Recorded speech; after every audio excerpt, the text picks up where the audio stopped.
Hi folks, how you going today? Today we're doing a full-size watercolour.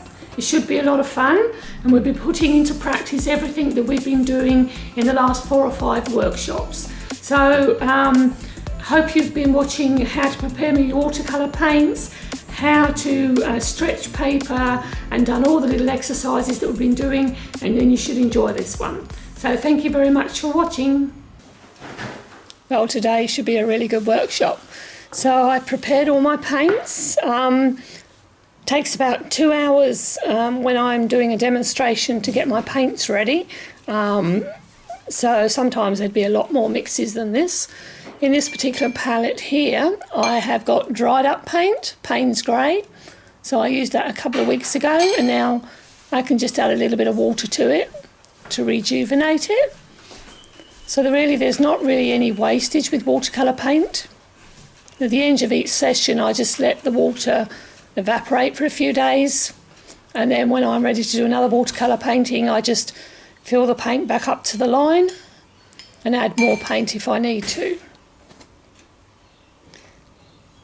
So if you look at my episode 8, there I go into great detail about how to mix watercolour paints. I know it sounds simple, but it's not that easy.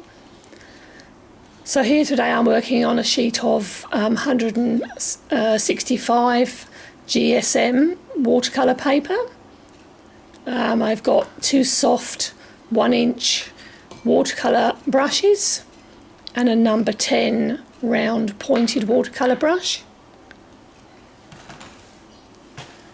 I've also stretched my paper. In episode 4, I explain how to stretch paper. So I'm going to start off by doing the sky area. So I'm going to be liberally applying water along the horizon. Plenty of water, really can't put in too much at this stage.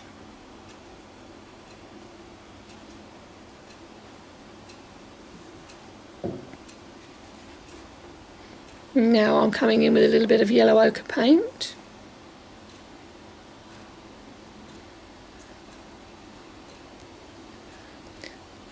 Now as I continue doing this skyline, I want the paint to run away from me. So I'm going to lift up the bottom edge of the painting. And see how it's flowing uphill now? So lifting up the board a little bit more.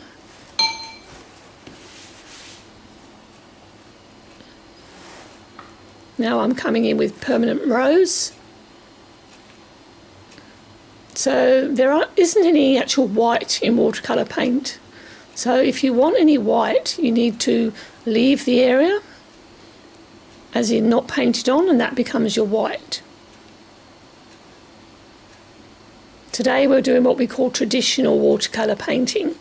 And although there's a product on the market called masking fluid, I don't really recognise that in traditional water painting myself personally, because when we think about traditional in the olden days, they didn't have masking fluid. They could use wax sometimes, but you couldn't actually paint over that afterwards because you were leaving wax on the paper. So now I'm laying my board down so that the washes can just settle. Now I'm coming in with a bit of the hill line. So this painting is going to be of a farm with a whole herd of cattle walking towards you. You probably saw that in the beginning. So now I'm just adding in a little bit of burnt sienna paint. With watercolour, you've got to work really quickly if you want to do wet in wet. Had I let that sky dry and I tried to put this burnt sienna on, it would have just been hard lines and it wouldn't have looked anything like this. So that's why it's so important to get all your paints prepared before you start. I'm coming in now with some phthalo blue.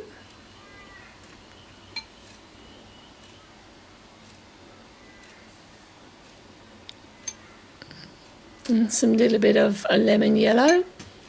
And splattering the paint on here and there. I'm using a very soft brush now. A little bit of yellow ochre.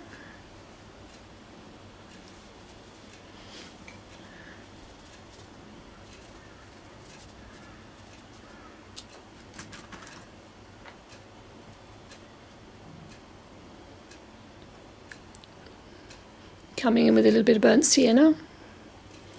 Tissues are invaluable. You can take out, if you put too much paint or you want to add a bit of light into a certain area, you can dab either a dry tissue, or if you wet the corner of a tissue and dab it in the paint, you take off a lot more paint. So it really just depends, trial and error. Hopefully you've watched my episodes in pen and ink. There's episodes 4, 5, 6 and 7.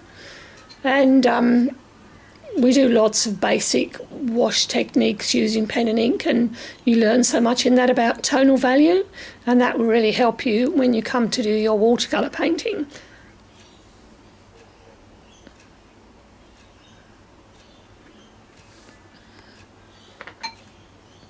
The whole of this painting only took me an hour and a half. The filmmakers sped it up for me, which is great. So to do a full-size painting in an hour and a half is very quick. But as I say, you need to in watercolour, otherwise it just doesn't work.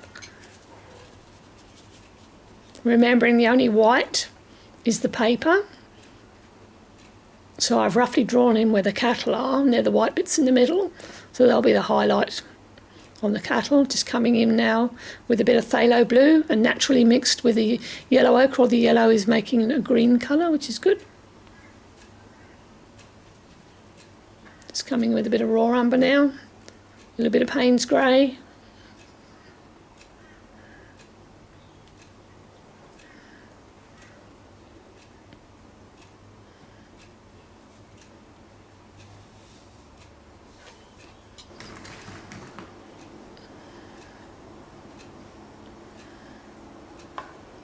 So this is an area which we just done a couple of minutes ago and it's all wet. So I'm just getting some lemon yellow now and just flicking it in. See how it's making that lovely effect? If it did dry, if you know, say that painting was 2 days old, you could actually go over it with a wash of just water and then flick the yellow paint in. It wouldn't quite work the same, not quite, but it would be pretty much very similar.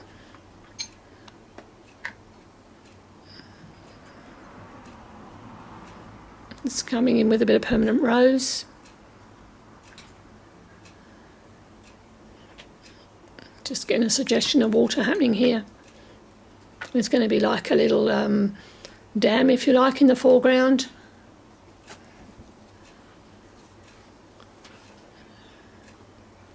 Watercolour is, I'd say it's one of the most difficult medias to work with. And in the season, when the seasons change, like between hot and cold weather, the whole technique changes. Like in the summer, it can all dry sort of within half an hour and very quickly, and can make things difficult for you. In the winter, it can take hours to dry, and sometimes this can be a pain too.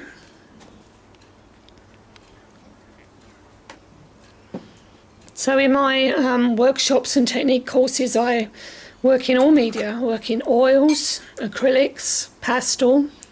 I do courses on drawing and colour theory, which is interesting if you're just starting to paint.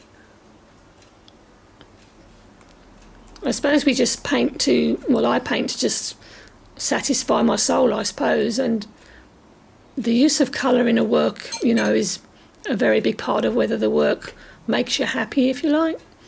So the colour theory, if you're just starting, will get you on the road to putting down groups of colours that work well together, rather than the sky just being blue and the trees green and the grass green. It sort of can be boring, whereas once you've done the colour theory, you introduce a lot of other colours into the work.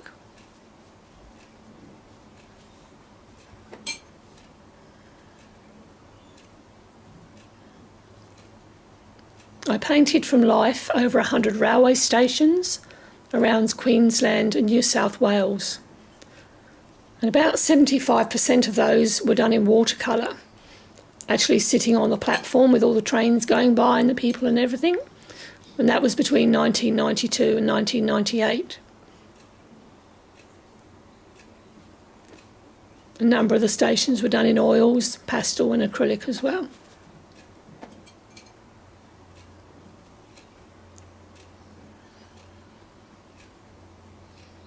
In the earlier watercolour workshops, which I hope you've seen, we do very simplistic ideas, a simple horse and a cow and a few little egg shapes, and very basic. I used to have an art school called Artists Out and About Australia. When I taught somebody watercolour, I used to say it'll be 6 months before you actually start to do a proper, if you like, proper painting with all the different techniques to learn. So lots of practice. So here now I've let the paper dry for a couple of hours. That's supposed to be a man on a horse, and he's going to be herding the cattle in a certain direction. We're just putting a little bit of a start of a cow in there. Using a number 1 watercolour brush, like what we call Taclon. It's like a synthetic brush. I'm coming in now with a little bit of ultramarine. A lot of people think that shadows are just grey or black or whatever, but ultramarine works really well in shadows.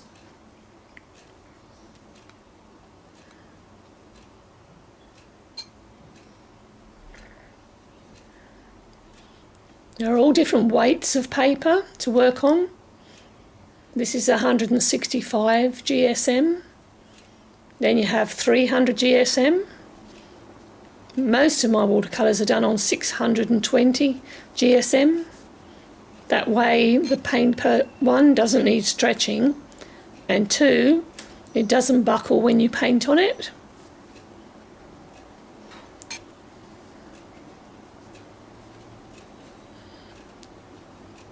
You can either work on hot pressed watercolour paper, or cold pressed, or rough.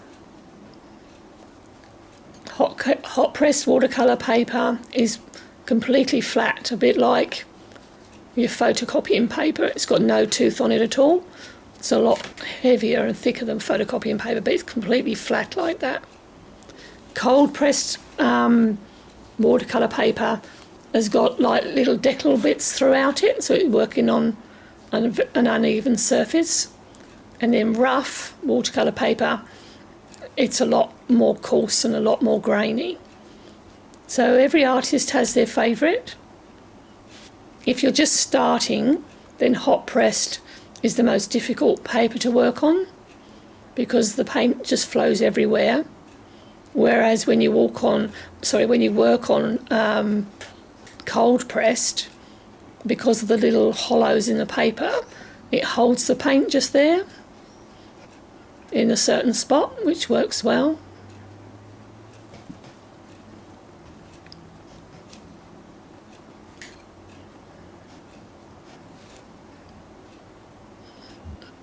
Please remember to tune in and also watch my drawing techniques too. They're of interest if you're just starting to draw.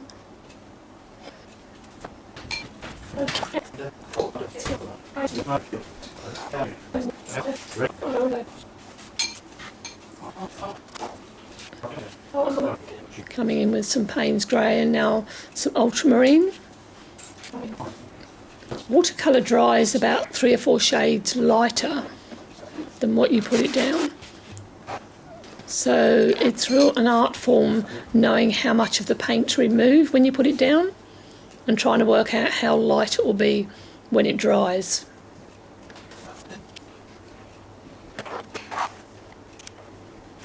Shortly I'm going to be turning the right hand side just to the right of those cattle. I'm going to be turning that into a river coming towards us, and I'll be showing you how to do that with a little dam in the foreground.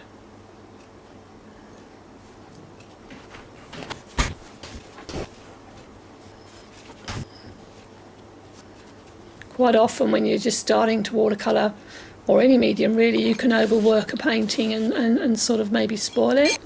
So sometimes nowadays it's good, you know, I mean, you've got the cameras nowadays or your phones where you can maybe photograph the painting in all the different steps through, particularly with watercolour.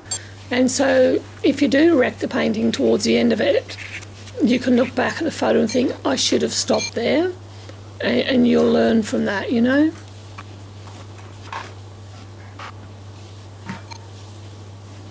Just coming in with a bit of cadmium red there.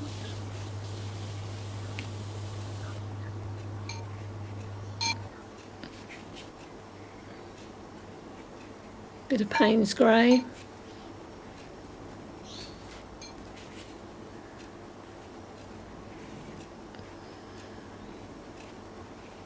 Painting's all about balance. I do workshops on composition, which are good for not only artists but also photographers.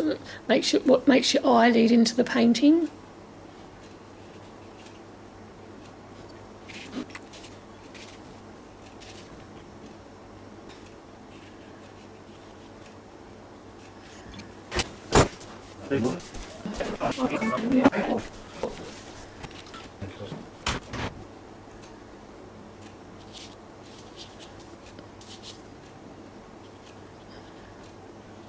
Just a bit of cadmium red here and there. Our soil here where I live in southeast Queensland is very red. Now here I'm working with a blade, like a little knife thing with those little blades that break off, you know. So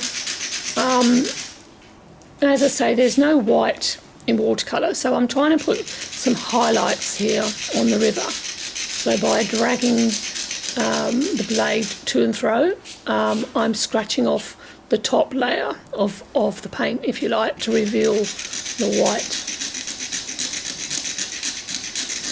You can not only use this method for obviously doing water, but you can also use it vertically on trees and things like that. If you want to put a highlight on the side of a tree,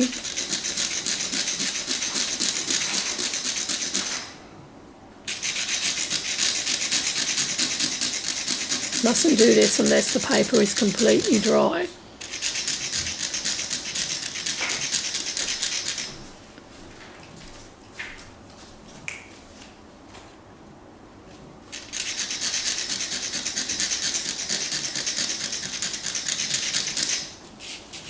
Obviously, the darker the paint, the more contrast there is when you scratch off the paint, the more effective it is.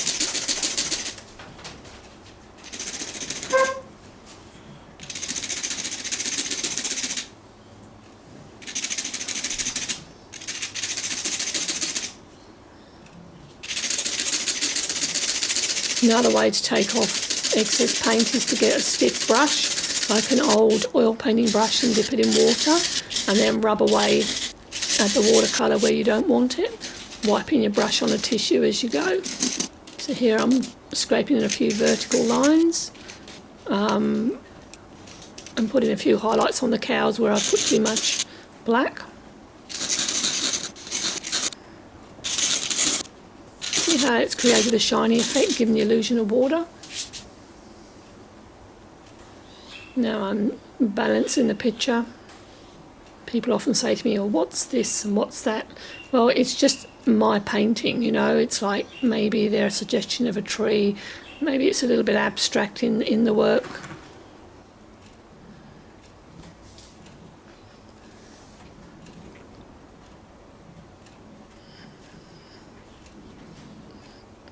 Thing is, with watercolour, you can't take it off if you don't like it. So had I not liked those strokes in the bottom right-hand corner, which I'm doing now, having done them in phthalo blue, there would be no way of getting them off. So you could dab them off and get a little bit off, but you would be still stuck with it. So that's why I'm saying it's an advanced technique. Whereas when we work in oils, we can just get a cloth with some terps and take off a whole area we're not happy with. And when we're working in acrylics, we can just paint over a whole thing and just put anything in, you know. But with watercolour, that can't be done. If I wanted to put a cattle now walking through that water, on the bottom right hand, across the back on the right hand side, that would be impossible to do because I have used up all the paper and you could not scratch away an area big enough to put a cow in. So careful planning needs to be thought of before you start the picture, and in particular where your light's coming from. Just coming in with a little phthalo blue now, adding a bit more to those shadows.